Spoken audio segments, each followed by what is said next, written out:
nonetheless, we on, Right. man. So hey, good, good. Got you. Yeah, no, I'm glad we were able to sync and get on here. So I know this isn't necessarily the topic for tonight, but I just wanted to say this right out the gate. Like literally before we got on, I had a homeboy. I went to college with him. Actually, when I did that last live with a homie, Uh huh. same dude Okay, was true, very true. passionately talking about the whole Kendrick Lamar, J. Cole situation. Facts. He was fired up.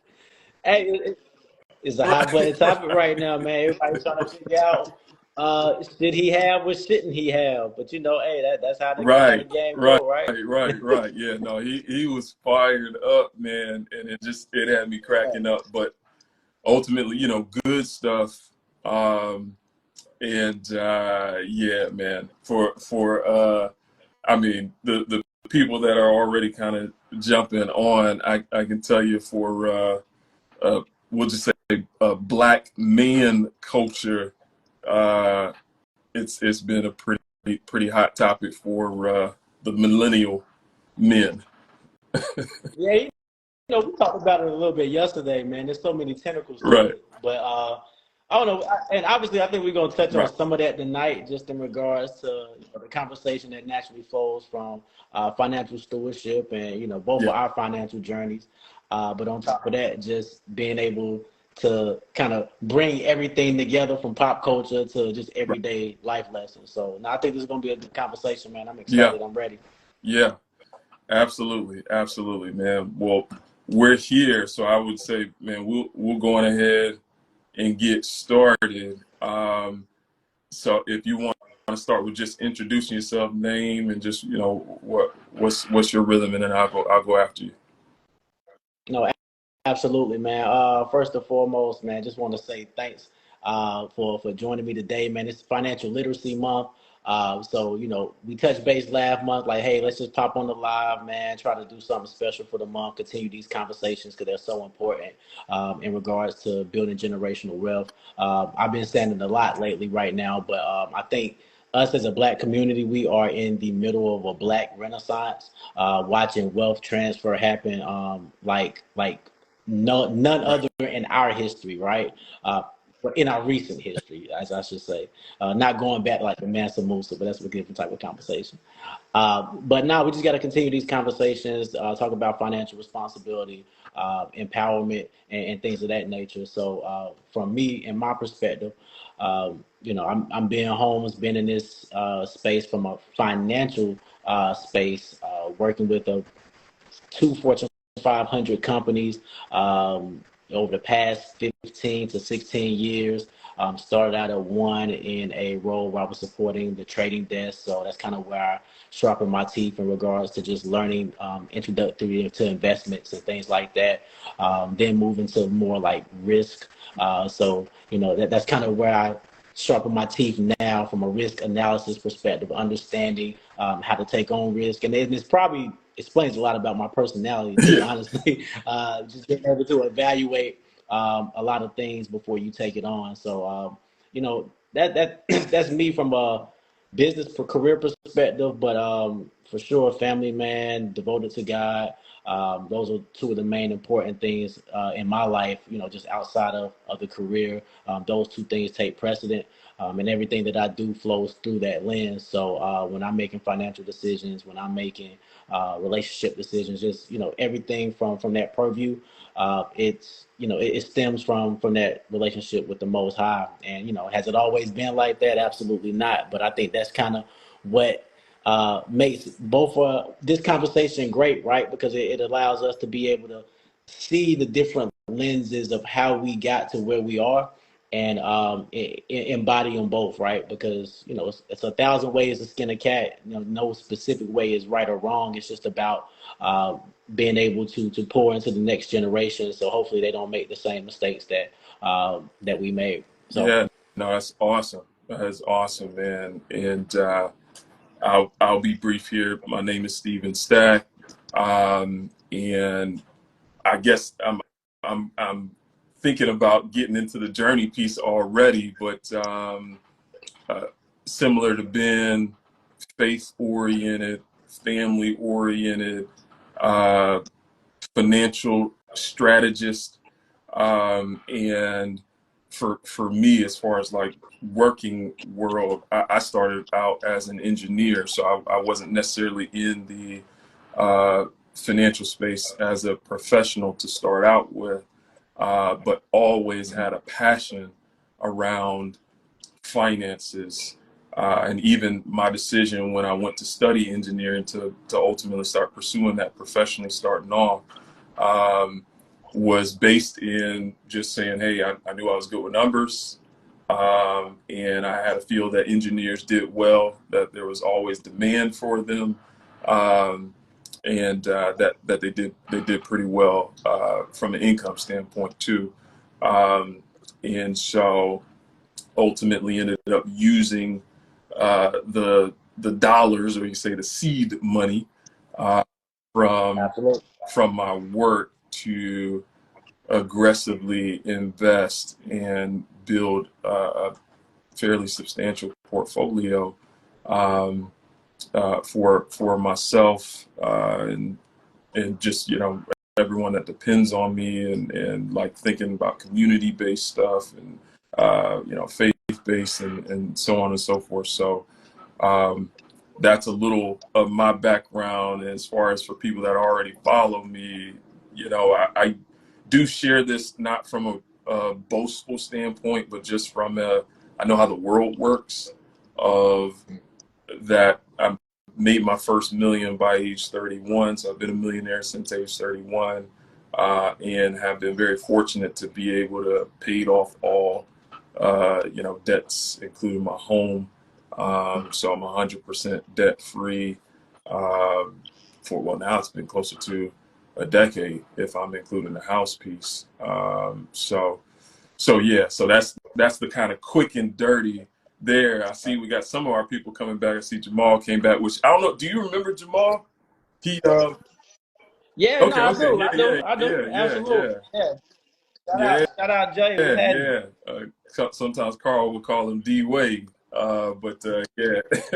so so yeah. But this our thought tonight was just two brothers. We've known each other for almost a decade. It's been like 8+ years now. That even in and of itself is Right, kind of crazy, man. Time's right, flying, man, right, but it's super dope, man. I think it takes the circle to kind of make sure we sharpening each other. I know we right. stand on point. So no, that's Exactly. great. Like, so for people that wouldn't understand, like the first place that I went out on the town and met this brother Ben at, the joint is shut down now. That's how long we known each other, because we talking about the corner alley. Oh yeah, the Right. bowling joint. It That's doesn't even crazy. exist anymore. Dang, you right. So Yeah. yeah, so we've earned. If we got some white or gray whiskers in here, we've earned them over Don't time. do that. Do that. Hey, I'm still kind of clean. Huh? But these kids keep on. I know I'm gonna be grayer Right, sooner than right, later. right, So right. Yeah, no, that's real. But yeah, so our thought was we wanted to just get on. It's Financial Literacy Month, the month of April. My man hit me up, said, "Hey man, Stack, would you want to just have some conversation around finances or stewardship?" Um, and I was like, man, I couldn't wait to do it, man. I thought it'd be awesome. By the way, I see you, Jamal. Yeah, strong in the Lord. Good stuff, bro. Um, so the thought was just to share some of our journey of how, just a little bit of how we came up and how we ended up in the space that we're in today. And hopefully there'll be some encouraging nuggets for people to be able to take from our story, because I believe that the wisest people don't just learn from their own mistakes, but they actually learn from the mistakes of others and the experiences of others. absolutely, So absolutely. Yeah, I mean, you want to jump off or you want me to? I guess it really don't Yeah, yeah. matter. Well, I I was gonna let you go since I was the last one yapping. You know what I mean? They don't want to hear my voice the whole all time. right. Nah, man, that's all good, man. I think uh, with my journey, man, I think it's one of the most important things that I've really seen just kind of really take root is number one, consistency. But number two, being open to learn and Mm. pivot, right? I grew up single parent household. My dad held us down to the point where, I was able to see certain things from him. He understood the value of a dollar. Obviously, when you grow up in a single parent household, you have to, right? Your parents are always kind of, making ends meet. But he always did things that I always Yeah. kind of took. He had like a little coin jar in the corner. You know what I mean? Like saving every penny, and at the end of the year, he'll dump it out, and that's how he will buy our Christmas gifts. Just like little things like that of just you know having those small nuggets of responsibility. He would always preach about keeping your credit good, making sure you pay your bills on times, and just the foundational principles of what it is to number one be a good steward of what it is to also just practice good financial health. And then as I got older, went off on my own way. I went to UNC Charlotte, majored in finance.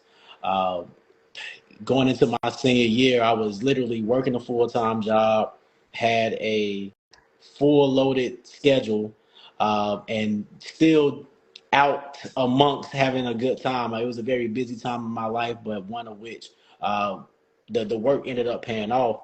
But I say that because as I was graduating, I'm getting offered, my first full time like real gig. The first it was more of a, I guess, call center Okay. type job, but entering into more of a professional securities risk and P&L space. Profit Uh, and loss for the One thing people I that come may not know. Profit and loss. yeah, Right. profit and loss. Yeah, I was on the TRS desk evaluating our profit and loss for a bank. But one of the things I truly realized is I had all this education, even some experience, but I still didn't even know how to really handle day-to-day Mm. finances. And I thought that was one of the most intriguing things ever, right? Like, you get your first big boy job, you go get a car, and it's like you're fumbling through the dark trying to Yeah. figure out, like, well, how do I finance this thing? And I had my dad to lean on, but it's still even certain conversations that like you gotta Google things and really Right. self-teach to kind of really get caught up and brought up to the curve. And honestly, a lot of my financial learning just came from going Mm. through that process. Like even, buying my first home when I was 20, 22, 23, something to that effect. But again, a lot of that same trial and error, uh, not really truly understanding, but that this is what you're supposed to do because you want to own something. So from that perspective, I was making the right steps, but on the flip perspective, I was making so many bad steps that right, like Mm. going to the club, spending crazy amounts of money for things appreciated, just for a laugh at night, right? Or uh, going to the mall, money on clothes, just lifestyle that was marketed to us, especially right? There was no conversation. And that was uh, as the like the whole idea of all to you fall type of mentality that was pushed on us and our generation, and I feel Mm. a lot of victims of that. But Mm. at the same time, we're still trying to do some good things on the other side. But as time progressed, you kind of start to grow out of certain things, and you learn. And again, coming up to fast forward, getting married, getting a family, 2020 comes, and obviously the pandemic is a big piece of that year. Riots, a lot of people coming together in our community, really trying to understand like how do we push forth as a community.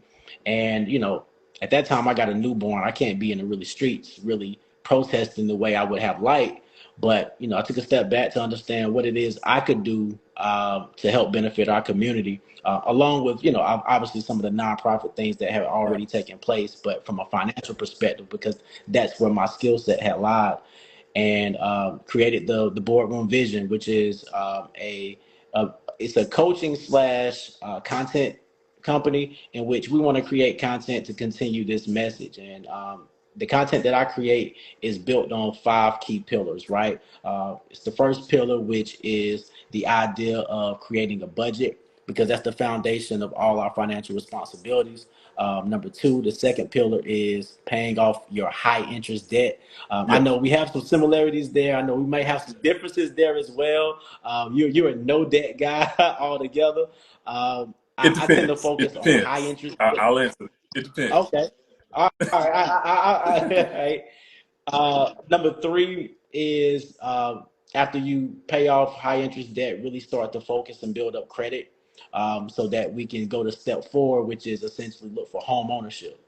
Because I truly think that that's one of the foundational things that anyone can do to build ownership in anything, is to buy a home for themselves. Given the market is right and Sure. your plan is solidified. And then that last step is really just alternative investments, from stocks to uh, you know, crypto, real estate, whatever it is you want to do after these other 4 pillars have been taken care of. And we really just been, preaching and teaching that Yeah. message, man. So, I'll stop there. But that's really kind of me in a rundown and in a Yeah. nutshell. No, that's actually phenomenal. And like there are a lot of things that just hearing it of you sharing. I've had the privilege and the benefit of knowing you for some time, but just repeating back some of the things that you said of grew up in a single parent home, but it was actually your dad who was the single parent, which that in and of Hmm. itself is very unique. You know what I mean? Like it's just Absolutely. not a story people typically hear. If they hear a single parent household, they just assume, oh, okay, it's just you and your mom and whoever the siblings were. Right. So having that, you said your dad was, pretty money conscious of just making things work to be able to, Hmm. care for you all. You talked about, man, I had that ball till you fall mentality. You know what I mean? Like first, All right, facts. first starting All out. facts. Another thing that you had mentioned was talking about, like, hey, even though I worked in finance, I wasn't necessarily comfortable with my own finances Hmm. to get started. And I got a question to ask you. You were saying, man, you got your first ride. What kind of car was it? Oh, my first car, it was a Nissan Altima. I bought it brand new because the car that I had prior to kept breaking down so much. I was like, I don't want any issues with the car. I don't want to have to go back to a maintenance guy for the next Right. 6 years. And like that was my thing. I was like, you know what? We're getting this brand new, and let me tell you, they Oh, jerked me. dang, I did not get a dang. good deal. My interest rate was crazy. When I say I fell into some traps, I Oh, fell into some traps. man. But hey, again, you live Right, and you learn, right, man. right, right. Yeah, man. Like even in hearing you, share some of those things, man, I'm like, in a lot of ways, it was a blessing. Just some of the structural things that you already had, and yet still a lot of missteps, or like you said, getting jerked around, and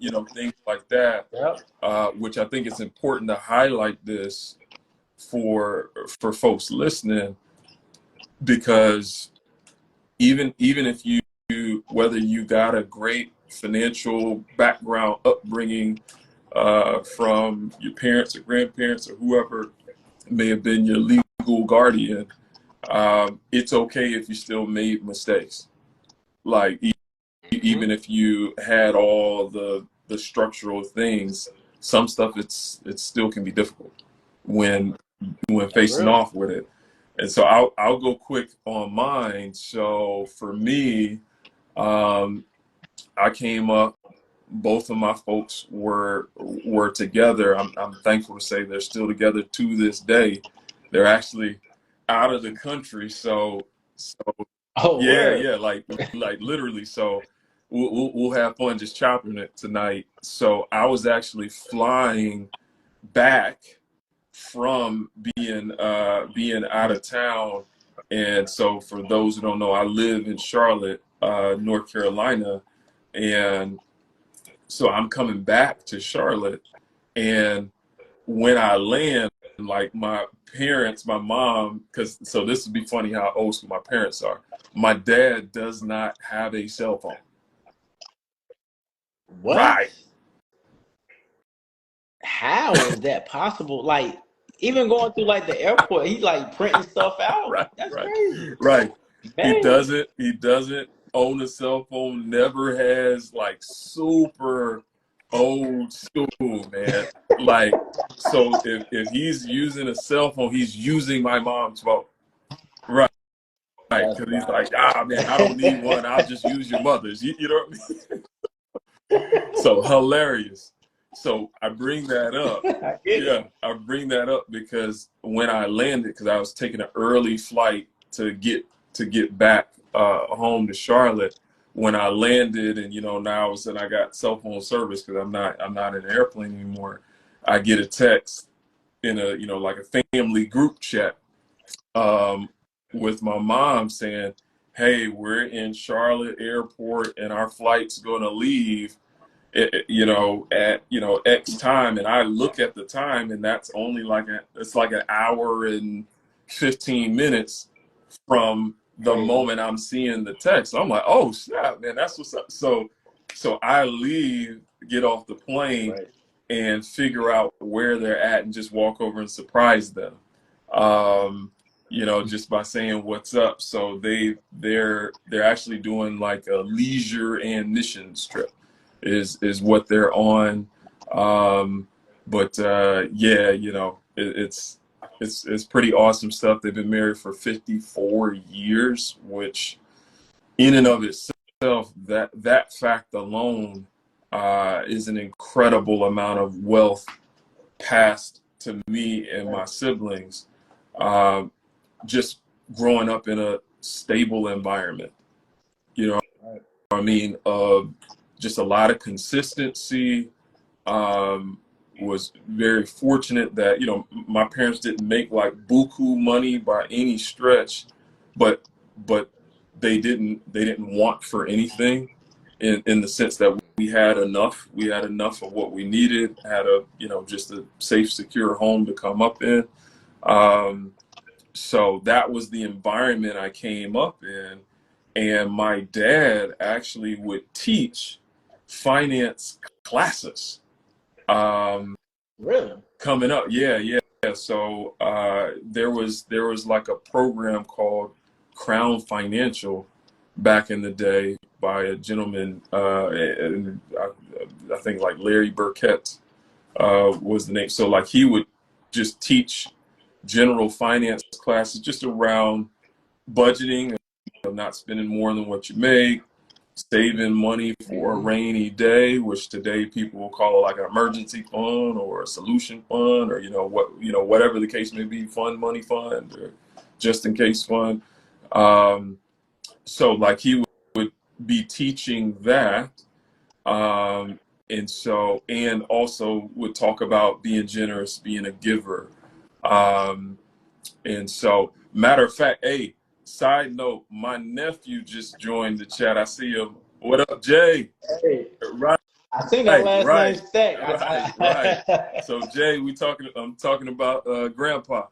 Um, but yeah, Right. so like he would teach classes, um, just around finances coming up. So I was very fortunate that I knew the basics of money management, of just understanding, hey, don't spend more than what you make, and put money aside for a rainy day. And there is purpose to being generous and giving to others, of That's real. folding That's real. that in. That's the off the part. Right, That's real. right. So I can remember being as young as 4 years old and taking a tenth of whatever I made sweeping the floors at my dad's workshop and giving it away. Principles. You know what I Yeah. mean? And for those that may, just be popping in and out, joining, like came up and still am, a person of faith. And so that was a thing for me even as a kid of saying, okay, I'm going to give to my local place of worship or church at that time. So like I got I believe a really good foundation. Absolutely.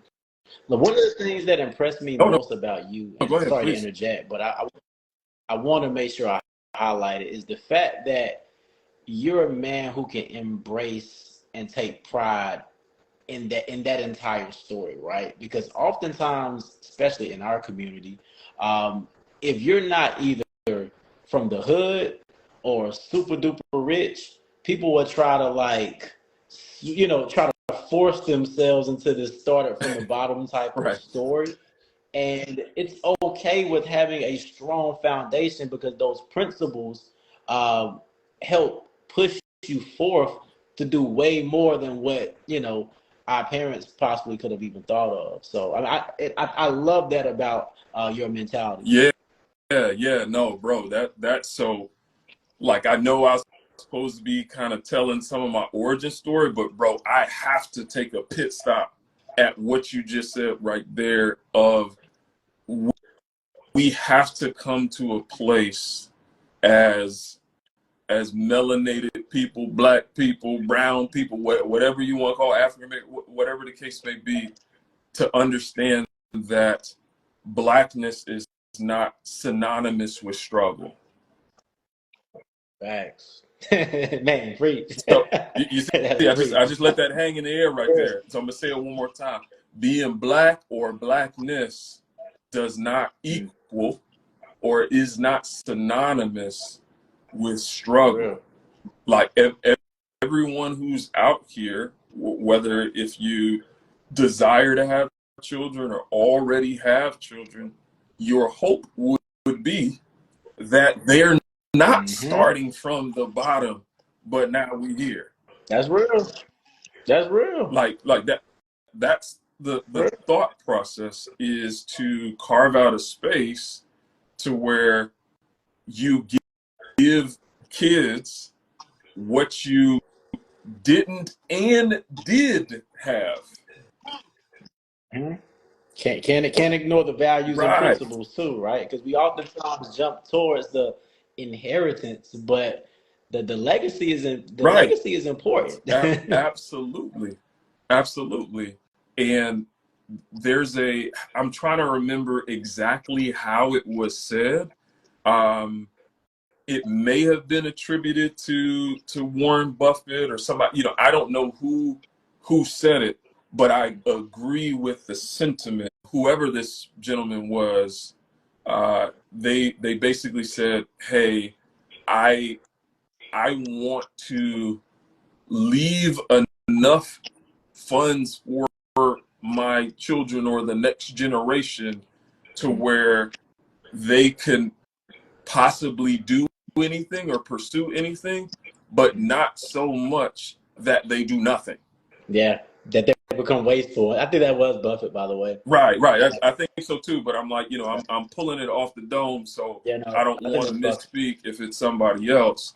But this thought process of saying, hey, I do want to set you up. I want to give you good things, but I also want to not remove so much tension or barriers from your life that you're not resilient, that you Right. don't have any strength. Mm-hmm. So for people that have rocked with me for a while, which is crazy because now I've been on IG for years now. I mean, I started a page about like 3.5 years ago. Um, is folks know that, hey, I'm very disciplined about exercise, Right. about being consistent, Mm-hmm. to get in the gym or do something to move my body and strengthen it Right. and or maintain the strength that I have. And you cannot do that without resistance. That's right. That's right. You know what I mean? And Like some it's pain. right. It's actually impossible. Yep. And to have the wisdom and knowledge to be able to understand the difference between Mm-hmm. profitable pain and unprofitable pain. Mm-hmm. And yes, I use the financial oriented term in saying that: profitable pain and unprofitable pain.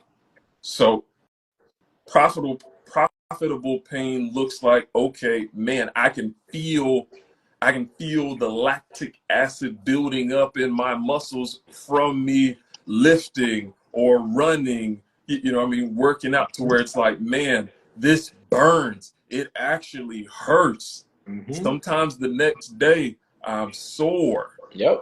You know, I don't mind saying I'm on the higher end of my 30s at this point in life. What stretching is really big. Right, Right. Yeah, I right. get you. I get you. It's critical at Yeah. this point. Bro, I can't be rolling up in the gym and not Mm-hmm. stretch before and not stretch after and be okay. Like, I'm That's gonna right. feel something at some point. You know what I mean? Like, if I'm hooping. Back. Um so yeah, like, but that type of pain, ultimately it's perfecting you, it's refining you, it's strengthening you, versus if you're doing things that are harmful, Mm-hmm. that are bringing unprofitable pain or unpurposeful pain. That's different. So that's saying, It leads to unnecessary injuries. It leads to, right, time where you can't get back because now you're sitting waiting for yourself to heal. Like, that's it's not going to do anybody any right, good. right. Yeah, like it's, you know, I had an example that popped up in my mind, but I'm gonna pass on using that one. But just put it like this: there are unprofitable financial activities that one can engage in, Yeah. where you're pushing your money to different things that aren't going to give you a valuable result. You know what I mean? If you're pursuing, I'm gonna leave that alone. That's what I would say. I'm gonna leave that alone. So, but All good. you picking up what I'm putting down. All good. Um, you know what I mean? So yeah, like, you made a great point of that. Everyone's story that is Black is not a rags to Right. riches story, and that's okay. Yeah. You know what I mean? It doesn't take away from your success, and hopefully I'm encouraging someone out here in saying this: of it's okay. Like, you don't have to prove yourself if you didn't go through an insane amount of struggle Right. coming up as a kid, or as a Or young person. and to interject, I think how we define struggle has to be looked at a little differently, because just because it wasn't a financial struggle don't necessarily mean you did not struggle, or that person that's hearing this did not struggle in some way, shape, or form. Like, one thing I've learned as I've gotten a lot older, right? Like, everyone's going to have their tests, their trials, the things that they're going to have to get through and Right. endure. It's just, we can't discount people in our community because they didn't come from a certain neighborhood or a certain part of town or whatever the case may be. Because, like you said, our stories are all different. Black people, we're not a monolith, and encouraging that, because obviously we're gonna need to be able to parent our children from that place, right? Like, Right. what, we gonna look at our kids and be like, "Oh, you're not from the hood, so I can't rock with you the way that I rock with my friends." Like, absolutely not. Like, you're gonna instill in them good values and have that pride to go out and take this thing the next leg. Yeah. Yeah. No, absolutely. Like, my hope for everyone is, regardless of what your background is, whether you had a lot or a little, somewhere in between, whatever the case may be, the thought process is maximize what you have, Right. maximize whatever your setup is, try to push the progress forward for yourself and those that come after you. You know what I mean? And you know, I mean, I've talked to people that they don't have kids. You can still pour into the next generation even if you don't have children. Like, you can be that awesome rich uncle or auntie that's helping out with nieces and nephews, or you know, you might be, you know, like a godparent to some of your friends' kids. You know what I mean? And just being a different voice for folks coming up behind you. You may work in corporate America and there's a younger person in their career than you that you can help encourage along the way. So like, legacy doesn't have to be direct bloodline. True. I agree. I agree 1000%. You know what I mean? And like, the one thing I'll say that I'm probably most proudest about, whether it's from an upbringing standpoint or even to this day, is the amount of people that will call my parents, you know, like Papa Stack or Mama Stack. You know what I mean? Of just like good, solid people. So like, it was about a week ago when I had seen my parents in the airport, and I just shared it to my stories that I had seen them, and people who actually know my parents responded and were like, man, tell your parents I said hi and just thank you for who they were in my life back in the day. You know what I mean? And these were just friends of mine that my parents, because they had a warm, welcome environment for me and my friends, they got benefit from it. You know, like my mom would always keep like a candy dish, so kids would come eat candy. We'd be cutting the side of our mouth with the pop ice. You know what I mean? That you throw in and let it freeze first. You know, they ain't even freeze the popsicles for you. You had to put it in your own fridge. You had to tear off how many. Boy, pop ice, boy, that's bad, boy. Right, bro. See, I used to make my own popsicles. Like, we put like little plastic, like we pour Kool-Aid into like an ice cube tray. Right. Oh yeah. And then put plastic on the thing and put toothpicks. Yeah. And then sit it in the freezer, and then you just wait, and now you'd have like these little mini cube, you know, popsicles. We had a candy lady in our neighborhood that used to do the same thing, and she was selling for 25 cents. Like, boy, she was hustling, bro. Nice. Like, I look back at it like, man, Kool-Aid was like 50 cents. Like, man, she was getting on. Right. She was killing it. She was crushing the game. Yeah.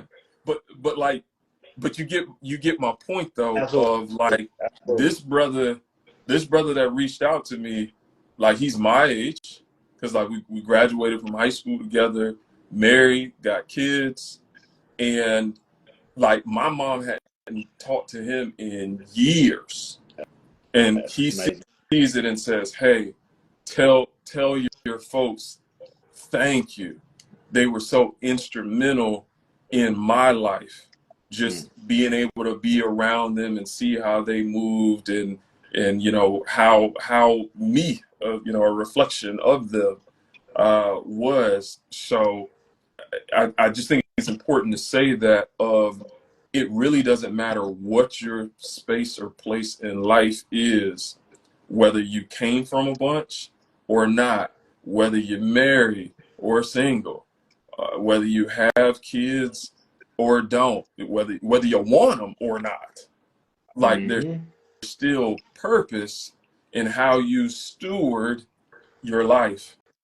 Absolutely. And you know, it comes back to that. It always comes back to that, man. Right. Because and not to make this a religious conversation, but again, I preface this whole conversation that we are men of God, right?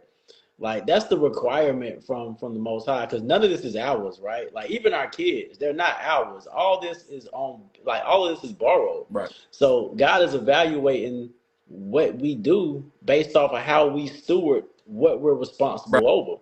And his word tells us that if you're responsible over a little, he'll then promote us to a lot. And like having that mentality and taking that with us in our wealth journey, I know for me has transformed a lot in how I look at things, and also in what I've been able to be responsible over. Right. Right. Absolutely. Absolutely. When you look at things from a standpoint of saying, hey, I'm I'm managing what I'm owed, it's you just have a different mentality. You have a different That's a mentality fact. in how you approach it.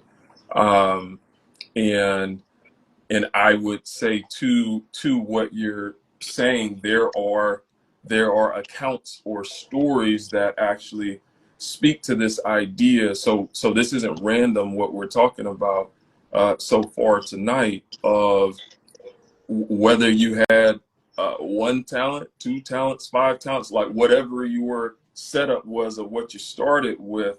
It's, hey, what are you gonna do with it relative Mm. to what you have? And I actually wanted to share something with the people, because it's a quote that I saw and I took a picture of it. So I was in Washington D.C.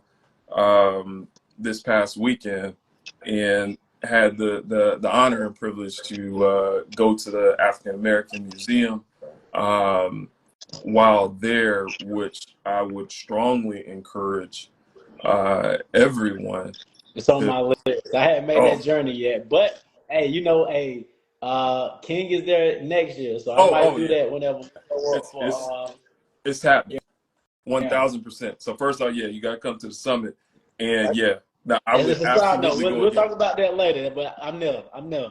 Right. We'll stay on track. We'll stay on track.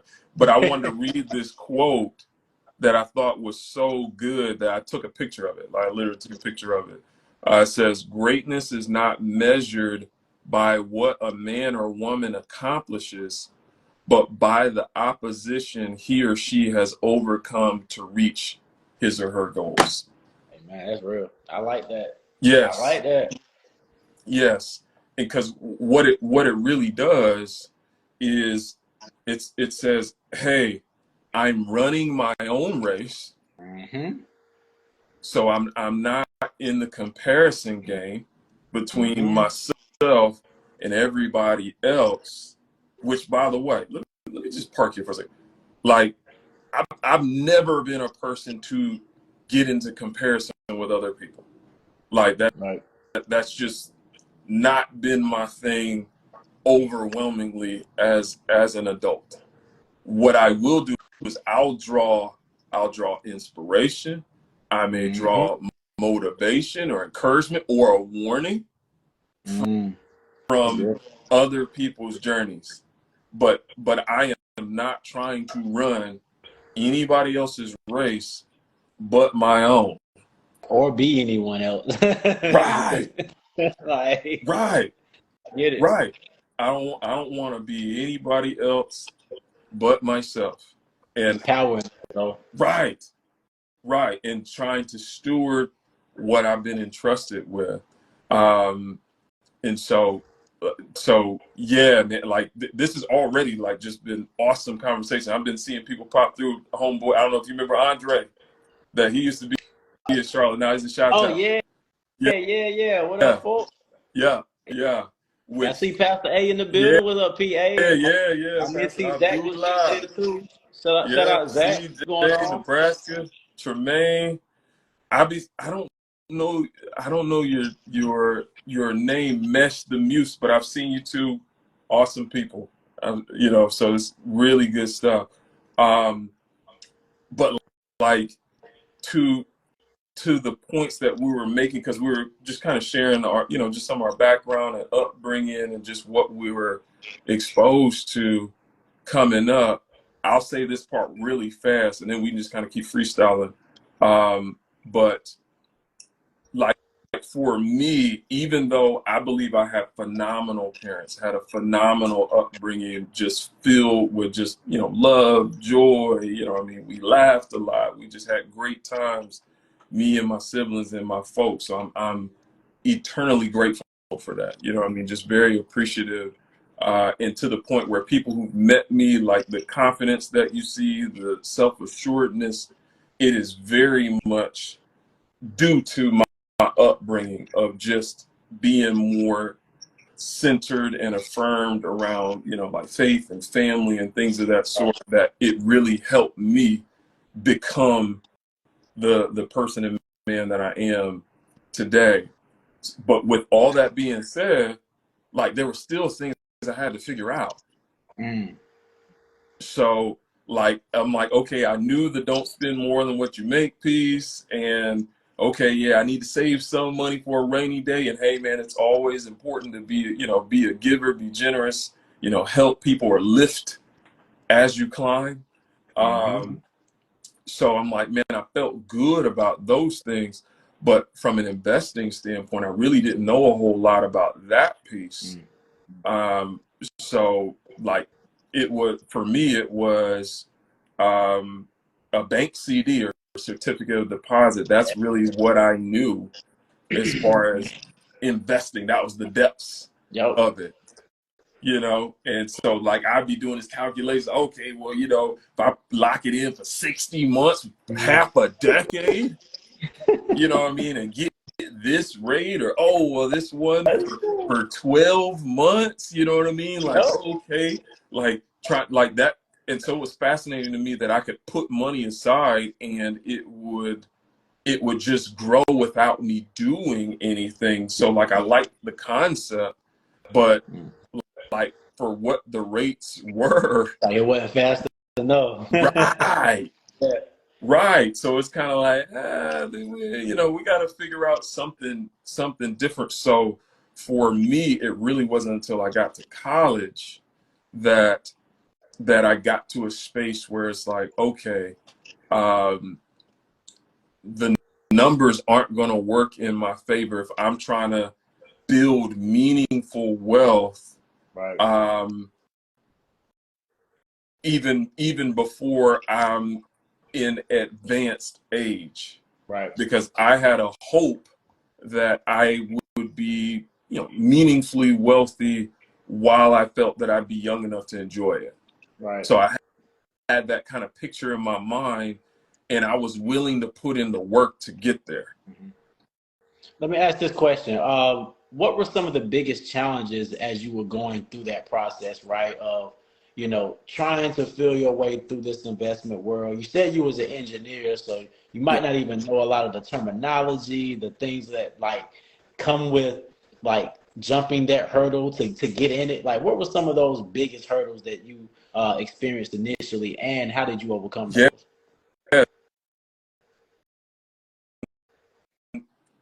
Solid, like credible people that you know what I mean, like trying to avoid the scammers, shysters, you know what I mean, like folks that talk a good game. Why did two people pop in my head when you said that? Right. Sorry. You know what I mean? So like just trying to figure out the, okay, separating the real from the fake. I'll just say it like that. That was a big challenge, which, by the way, I did got. I remember in college, there was a real estate investment opportunity that was brought my way. And I put what was a lot of money to me at that time, was like $1,500. You know what I mean? Which it took me a little bit of time to get that together. In college, absolutely. Right. You know? So I'm like, man, that's this a nice is refund shit. Right. I'm like, man, this is some real money. And by the way, your boy was eating junior bacon cheeseburgers and all kind of stuff back in the day, just whatever. They might have still had the 2-for-2 Big Macs at that point in time. So that $1,500 went a long way back then, you know? And so I had invested it in this real estate deal that was gonna at least double, maybe triple my initial investment. And so I'm like, so my mind was more wrapped around the return and less around how does it happen. Mm. You know what I Oh, mean? Or things like risk mitigation, or if you want to Google something real fast, you can Google asymmetric risk. yeah. You know what I mean? Of just, okay, what's the bang for my buck? What's the likelihood of this investment panning out Mm. the way that I hope it does? Because, by the way, if someone's saying I'm a double or triple your money in less than a year, you probably need to know how they're going to do it, and there's going to be some risk associated Mm. to whether that happens or not.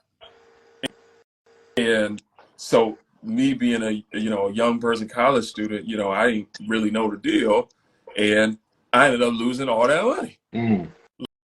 Like, there was Hey, zero return. $1,500 learning lesson. Right, That's right, better than any class, any business class in college. Yeah. exactly. So, like, that was an example of a challenge. Yeah. Was having to deal with my own naivete, Mm. and I'm just going to call it what it is, greed as well, Yeah. of just saying, hey, I'm so wrapped up in the potential return Right. that I'm not doing any due diligence to see, will this work? So I had internal issues that I had to overcome in you know what I mean, in some Yeah. of my challenges. And then, to your point, some of the stuff was just didn't necessarily know, like, the terminology, didn't necessarily know just even what instruments, what investment vehicles were out Right. there to Right. be had, or where do you start. So, like, back then, that you didn't have like commission free trading. No, you didn't. You know what I mean? Like, you didn't have what people would more popularly know as, like, Robin Hood. You You know what I barely mean? had Fidelity online. If we keeping it Right, honest, bro, like right. they were just starting online investing back then, man. Like, sorry to interject, No, but we got please. to put a pin here, man, because like in today's time, we take for granted like how easy and accessible a lot of this is, right? Like we may look at generations prior to us and say, well, our parents didn't know, they could have done more, like, but it was a lot different back then. Yeah. Like you had to take your life savings to a actual building, give it to a man that probably doesn't look like you, who has a history of taking advantage of people like you in your like these are things that our parents had to kind of overcome and kind of deal with, and we can't just be so quick to say, well, I wish they would have. Well, it was a different time, and we have to understand that where they brought us to, that with technology and the stuff in place now, it just makes it easier, so we got to run with the new wave of how we can take advantage of our own situations. Yeah, bro. Yeah, no, exactly. I think that's a great point to make. Of, like, you couldn't do it in your hand on a phone. Like, I mean, shoot, depending on how far back you going, there was no smartphone Right. Yeah. to be able to do this stuff. You couldn't get internet access, and even, like you said, on the computer, like, there was no online trading. Yep. You know what I mean? Like, a platform, like, you had to actually establish a relationship With the with an broker. actual advisor, broker, Yep. whatever. And another thing that needs to be mentioned too is a lot of these entities had minimums Yeah. That's real. on That's real. how much you had to bring to the table to invest in the Mm-hmm. first place. And on top of it, it wasn't commission free. So, like, if you were buying, index funds or ETFs or individual stocks or things like that, like, you're paying like $5 to $10 per trade, whether you were Like buying or selling. you gotta really love what you buying because you sitting on it. Right, So right, that should be playing for sure. right. Nah, that's real. So, Like, like, out the gate, you're paying mm, before you even start, bruh, bro. My phone said the temperature overheated or something like that, Oh, man. You were dropping so much heat, oh bro. Like my I don't gosh. know what just happened. Like literally, the little thermometer thing came up on the iPhone and said your What? phone is overheated. That's a sign, bro. You was dropping Bro, that heat. that's crazy. That's crazy. I'm like, bro, we had technical difficulties getting started. Man, Phones overheating. Crazy, bro. this Dang, is we the was cooking too. this is the But enemy trying to stop something great here, man. I know right, we ain't gonna be here all right. night, but I do want to kind of touch back in just to kind of number one finish that conversation. Number two, bring all this together Yeah, to make sure that it is cohesive and we do got a message and thought that goes out at the end. right. Well, here's what I'll say. Just to try to, because obviously we got people who were on at different points, and we try to loop it back. Is what we were speaking to was, at first I was talking about obstacles, mistakes of Facts. my own, trying to figure out my and financial journey, stewardship journey.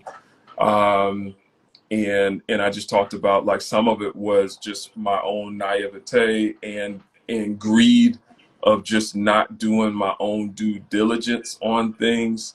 Uh, some of it was just there wasn't really a lot of access to the information like there is today, and access to people who would know said information and have actually done it. Mm-hmm. And the other thing is, I was saying, separating the real from the fake, like who's really about that true financial sound building path versus those that are looking to make a quick buck, and just trying to figure that out. And we were just talking about, like, back in the day, our previous generations, like, it just wasn't as accessible Absolutely. as it is today, where you can literally just open up your phone, have an app, go in and invest, and, like, automate everything, Yeah. and never even have to touch it, and it's just building in the background while you live your life. Um, so yeah, but I'll tell you what. Here's what we could do, because I'm like, man, like, I want us to have a cohesive set of thoughts, Right. with the live. Um, what would be some, like, financial gems or nuggets that you would share, um, that you think would be meaningful for the people? Which, by the way, I see some of my folks. Hey, what up, Janelle? Janelle, I think Janelle. I went to high school with her. She's in Charlotte. I need to come to your gym. I'm saying that out loud. You can DM me, you and or your boo. I need to pull up. And I see you, Tim, too. That's another dude. He a workout warrior. Shout So out sorry to about that. him. Yeah. You said financial gems. Yep. Oh man, that's a very broad question. It is. It is. I know. I kind of cast a wide net. It could be related to your lived experience, Mhm. like stuff that you've experienced, or even just things that you see from other people, where you're like, man, probably not the best look. For me, it all boils down to making sure that you just don't try to hand it off. Um, Mm, I'm one that is very adamant about each individual taking authority over their own personal financial situation. Um, Again, going back to kind of continue the conversation from what you were speaking to earlier, uh, making sure you do your due diligence, that you're vetting people around you that we're letting into our financial circles. Um, because, I mean, hiring an accountant is not always the answer. I mean, Steve Harvey, has told his testimony a lot of times, right? Where he was just, giving his money to an accountant, not following up, and ended up having a crazy tax bill that took him forever to get out of right. hole. There's been numerous people that go to jail because of failure of oversight. And you just can't point to an accountant and say, well, hold on, they did it. Like, technically, your name is is on the book, so you have to be responsible.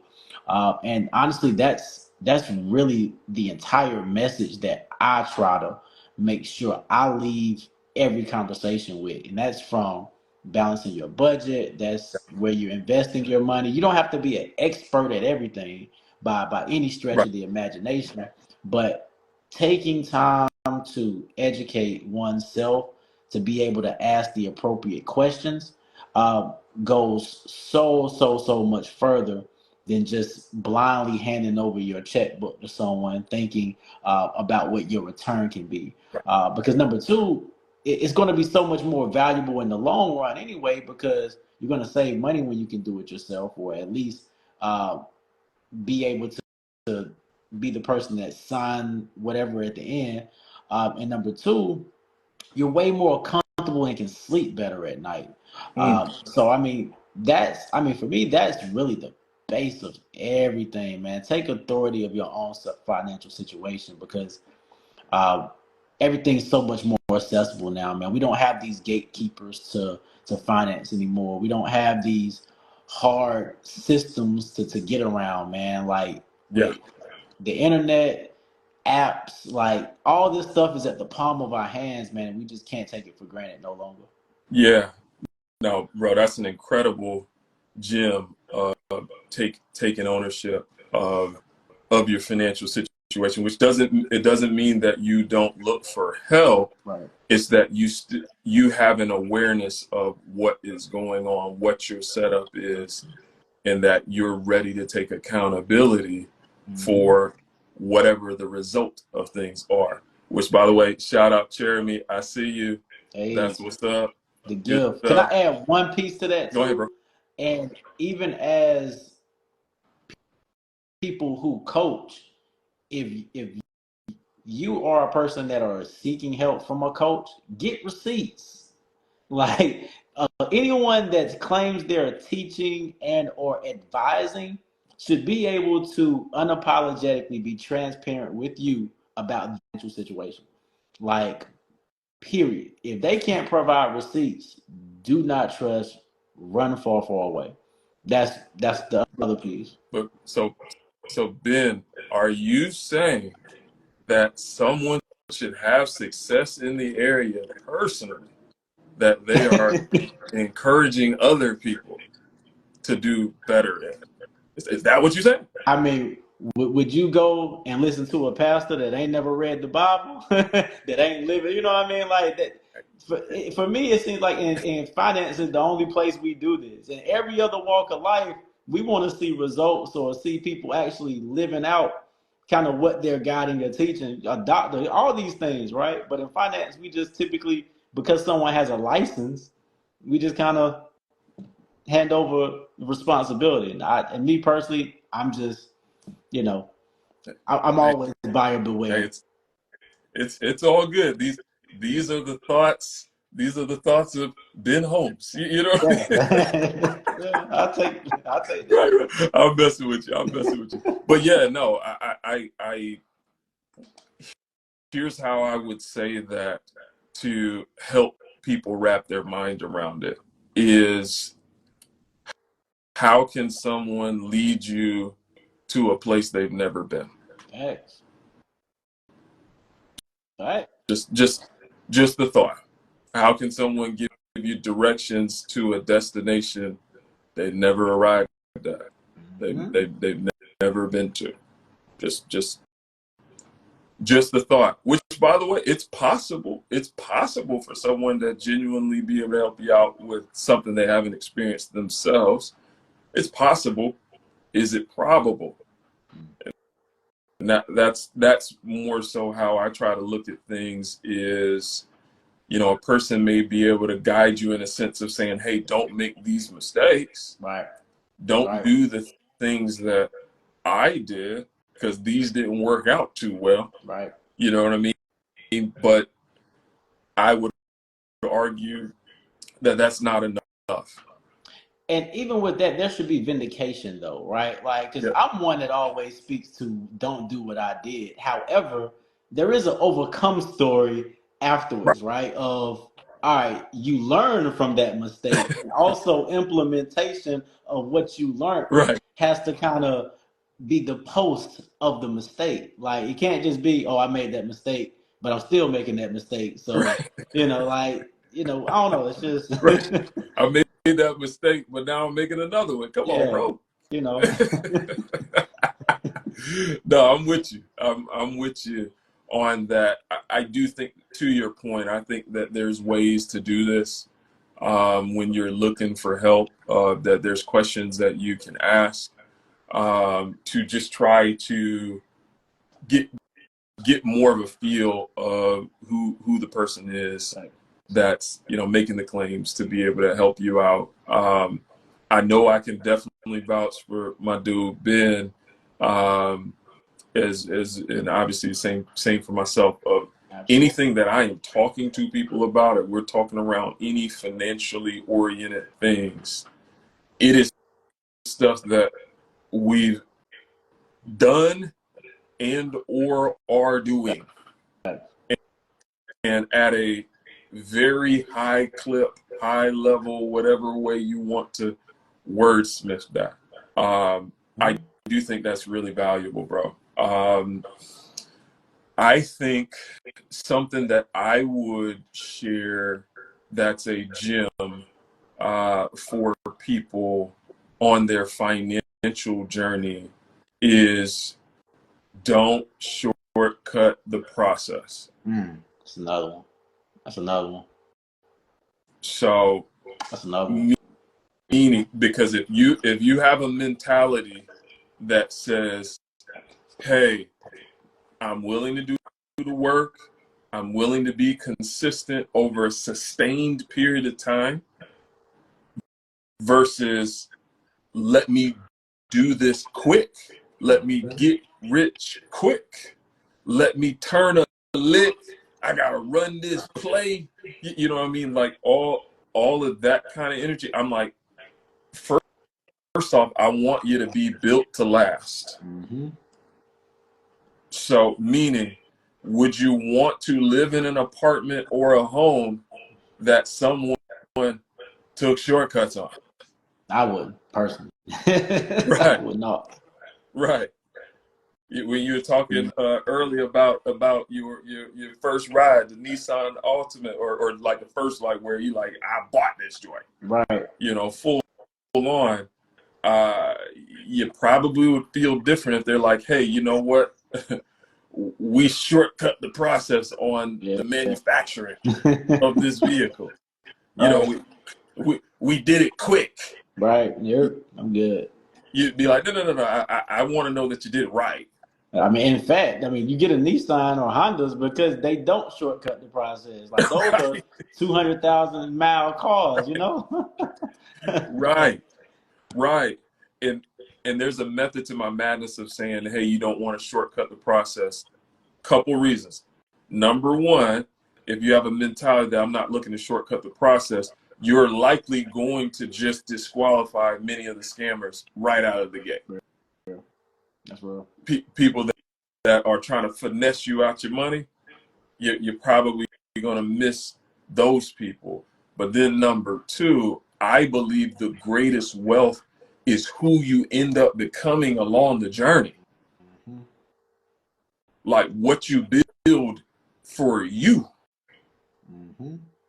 You know what I mean? Holistically in your wealth building, of saying like, okay, I got the bread, but now I've got the sustenance. Like I can sustain this. It's one thing So to get it. It's another to keep it. right. So like I tend to like to use more, maybe whether it's, health and wellness, like fitness analogies or sports analogies, just because I know a lot of people, at least they understand it, regardless of if it's of interest to you. But think of it this way: of to be able to lift heavy weight, you have to build all the muscles to hold it. That's real. And be able to move it up and down or side to side, or whatever the case may be.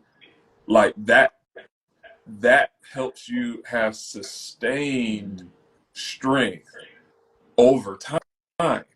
Mm-hmm. We want the same thing wealth wise. Is I'm like, hey, I want you to be wealthy, but I want your kids to be wealthy. I want your grandkids to be wealthy. I want your great grandkids that ain't here yet to have opportunity to be wealthy in every way. Mm-hmm. So For if the you're foundation that Paul said, right, that's real. right. So when you start thinking like that, then you don't want to shortcut the process. Like, like there's I'm gonna just take a moment here. There's a reason why. So for people that rock with me that have seen my stories, like I'll share on a fitness journey of saying this is day whatever of the total. Mm-hmm. Which this year my goal is to do at least 250 days worth of exercise, which I'm actually trying to tame myself back to hit that number. But here's what I want you to understand about it. Even if I never take a day off from exercising, it will still take me 6 months to hit the mark. Mm-hmm. So you have to be consistent. No Right. choice.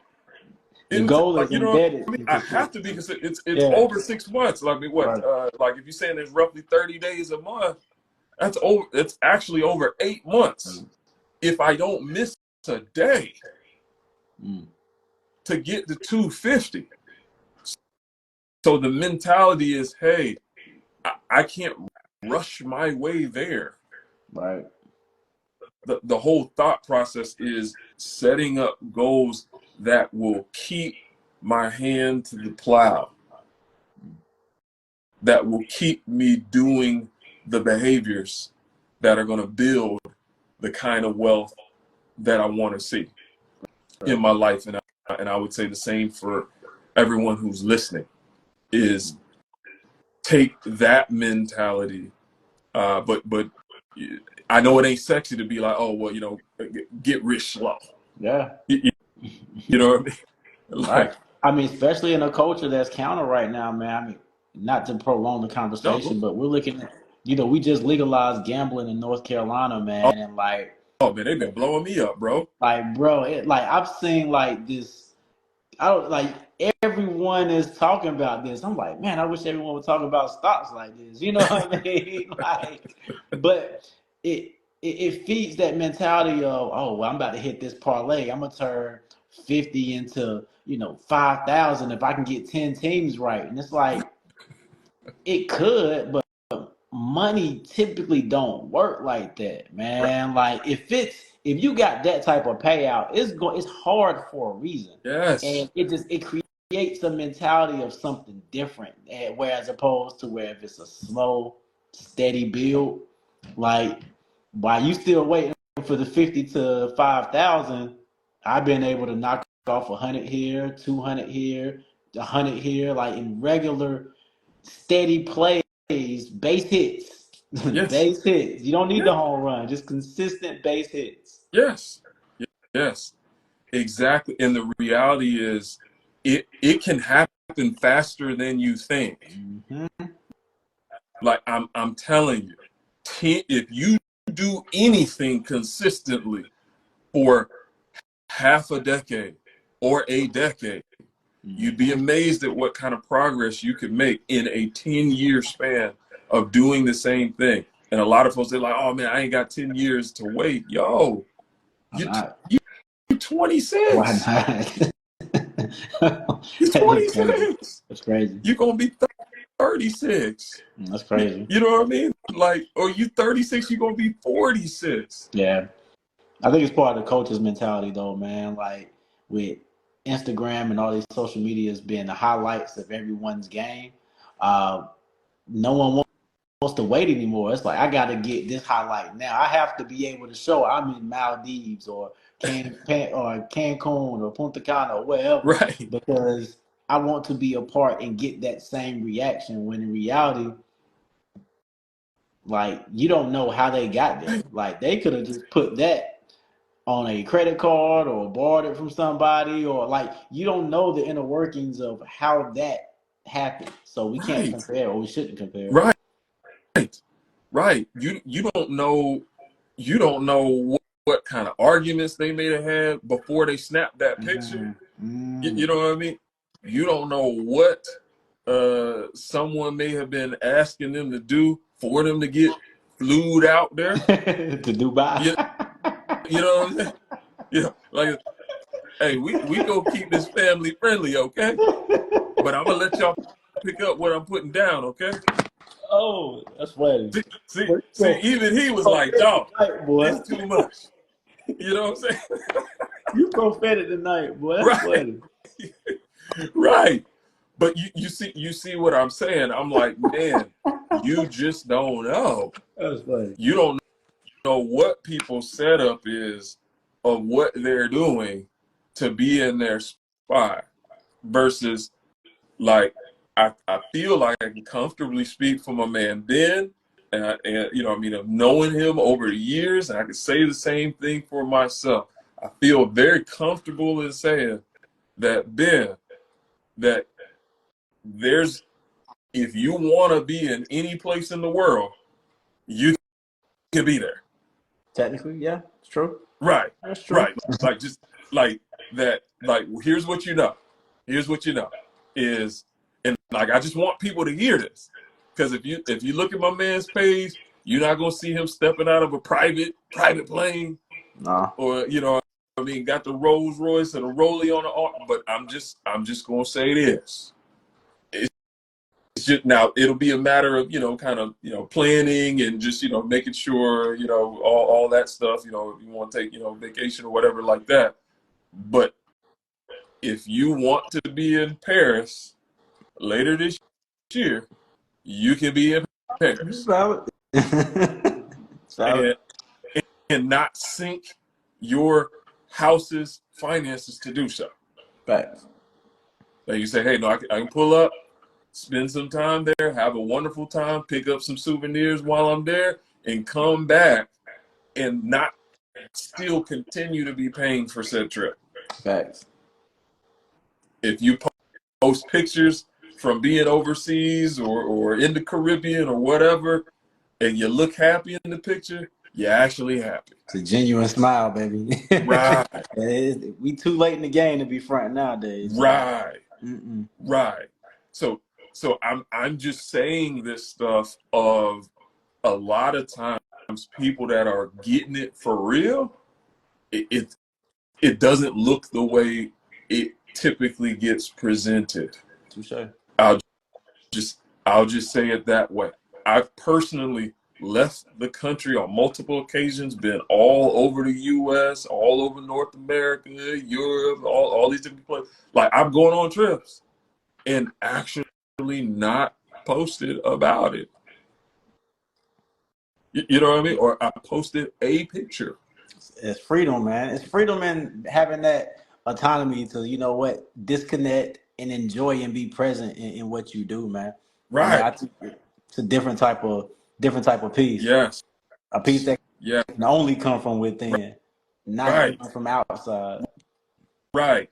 Which, yeah. See, you're about to make me go off on one, but I'm like the phone probably gonna blow up. Right, If I go yeah. down I'm that sitting here, I'm looking at my road. joint. I'm like, man, I hope it don't go overpowered now. Right. We got a joke going. We had a stream going earlier, but my phone literally, he was in the middle of dropping a gem, and my phone overheated. It said temperature is too hot, so the disconnected. We had to reconnect. Like we've been having technical difficulties all night, but it's Right. been all love. It's been We a still great could. conversation. Oh, they want me to drop it. They Uh, want me to drop it. Okay, I Dino see on it. a Holmes collection. Okay, so I'm literally just gonna touch this, and we gonna get off of it completely, because you were talking about that piece hits different. This is for the fellas.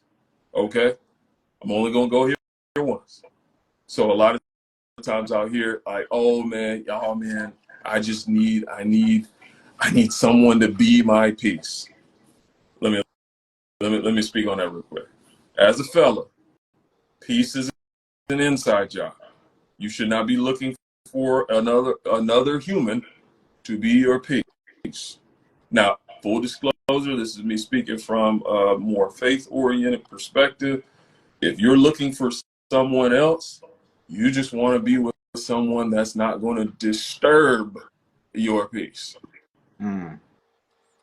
So you should already have peace within, and you're just wanting to deal with another person who's not going to disturb your already existing peace. Mm-hmm. But you know what?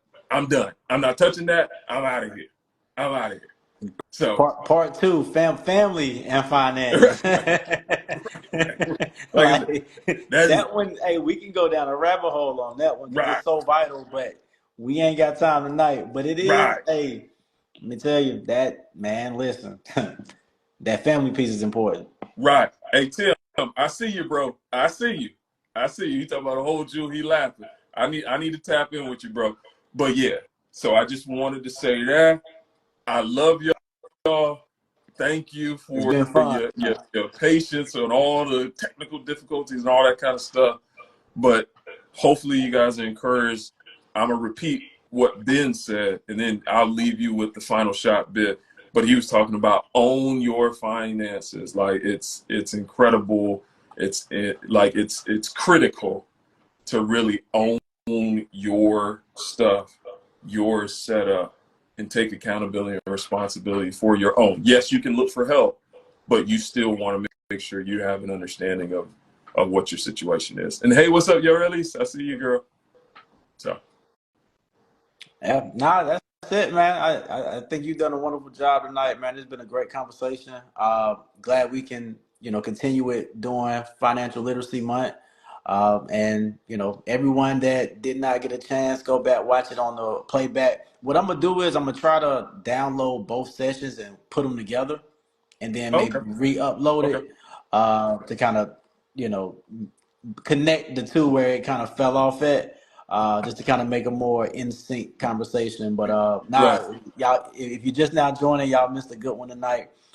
We discussed a lot of just number one about our individual journeys, but also how it's more ways. It's a thousand ways to skin a cat. Like everyone's wealth journey is not going to look the same. right. It's just about being patient, being persistent and consistent, and putting those small goals together to get to your final goal. So I think that's kind of what I got from the night. Yeah, yeah. No, absolutely, absolutely, man. I agree 1,000%, bro. All right, man. Appreciate you, man. As always, man. Until the next time. See y'all. All right, bro. Peace. Peace.